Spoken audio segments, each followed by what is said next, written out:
Hello. Aarya. I'm going to read through your paper and give you some suggestions for revision. Okay. The medical field, excuse me. The medical field is an extremely demanding and challenging field. It requires the brightest individuals with everlasting determination. Medical schools look for students who are not just accelerated in academics, but also for those who involve themselves in several extracurricular activities, such as volunteering, shadowing, and research. Shadowing itself is extremely important to future medical students, as it allows many to truly understand, even if they even want to pursue this field. For many people, shadowing is just a resume builder, but for those who take advantage of the lessons learned, For those who take advantage of the lessons learned, they will truly be able to excel throughout medical school. The question that this essay revolves around is, how is shadowing important to gaining a good background in the medical field? Lovely. I feel like there was one tiny thing I was going to say. What was the tiny thing? Oh, yeah. When you said it's important as it allows many to... I think it would be smoother to say it allows shadowing itself. God, okay, I'm gonna do it. Shadowing is important to future medical students as it allows them to understand if they even want to pursue medicine. Just in general, that sentence that starts with shadowing, I feel like it has some words in it that you don't really need, and so it makes it harder to understand because your brain's trying to be like, oh, truly this, or... Anyway, let's move on. That's a strong beginning. Okay. A study by the Baylor College of Medicine was performed to test if interprofessional shadowing was influential to pre-medicine students. The main questions the study was done for were... I might say the main questions the study asked were, do medical students recognize the overall purpose of the doctor they shadow, and do they learn about interprofessional collaboration? Again, what I did there is I just cut out some of the words that weren't adding to the sense of the sentence. Currently, it's fashionable in English to have things really cut down to the fewest number of words possible. That hasn't always been the case. If you looked at a book from 100 years ago, or 150 years ago for sure, you would find that people really preferred to have these long sentences that just kind of went on, had all these pieces, and everyone was like, that's amazing, that's beautiful. So partly it's a style issue, but also in the kind of writing we're doing for this class, nonfiction writing, academic writing, I feel like there's still a tendency to want to cut out words that you don't absolutely have to have,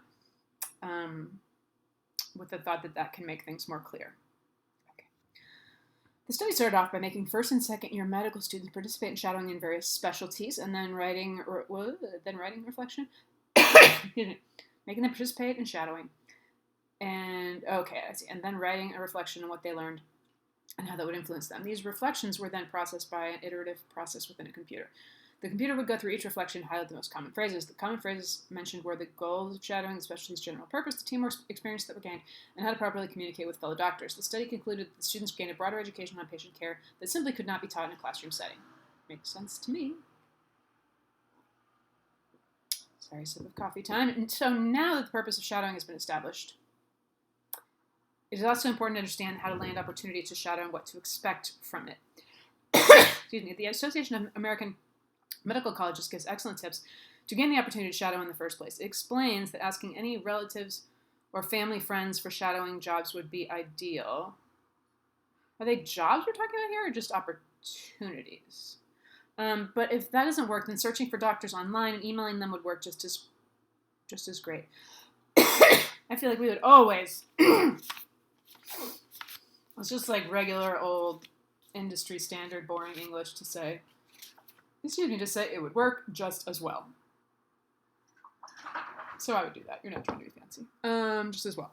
Many hospitals have volunteering shadowing offices. Would be more than happy to try to find positions for students within the numerous doctors they employ. I think you mean with the numerous doctors they employ. Because if you said find positions for them within the doctors, I'm afraid that these doctors are being opened up in the operating room and students are being shoved into them. But seriously, prepositions, which are words like within, for, to, on, in, are some of the words that really don't have a lot of, people often struggle with them in a new language that they learn because they don't really make a lot of sense. And just like, there's no way to kind of know which one is right. It just starts to sound like the way that most people do it. Anyway, when asking for a shadowing position, tell the doctor any previous medical experience, what you would like to be in the future, and your goals. Okay, so what's this? Okay, let's see where we go. When asking for a shadowing position, sorry. Knowing proper shadowing technique is very important when shadowing. Doing research on the profession of the doctor you're shadowing is very important, as it will give you a background in their work and most likely impress them. It is also very important to dress nice to fit the professional atmosphere. Asking questions during shadowing is necessary to gain experience, but a student must know when it is appropriate to do so. Asking questions when the patient has left is usually a good idea, as it allows the doctor to concentrate on the patient. Students should also not be late to their shadowing time, as it makes them seem uninterested. Knowing the good and bad of shadowing is very crucial before any student starts it. All that is great. So sorry. All that is great. I'm not quite done. All that is great, but what were the only thing you need to do to that paragraph? Okay, let me take it back. You did say at the beginning, the Association of Medical Colleges. So I would just maybe reference that maybe one more time in your writing, because I had forgotten about that by the time we got to the end. I was like, who gave us all these suggestions? So, mostly my fault. But it would be nice, I think, to mention who those people are again. I first started shadowing doctors around 8th grade and learned many lessons through the years of observing them. Shadowing showed me the daily routine of physicians and how a typical day looks for doctors. So we would say how a typical day looks. And we would say what a typical day looks like. So you can use either of those.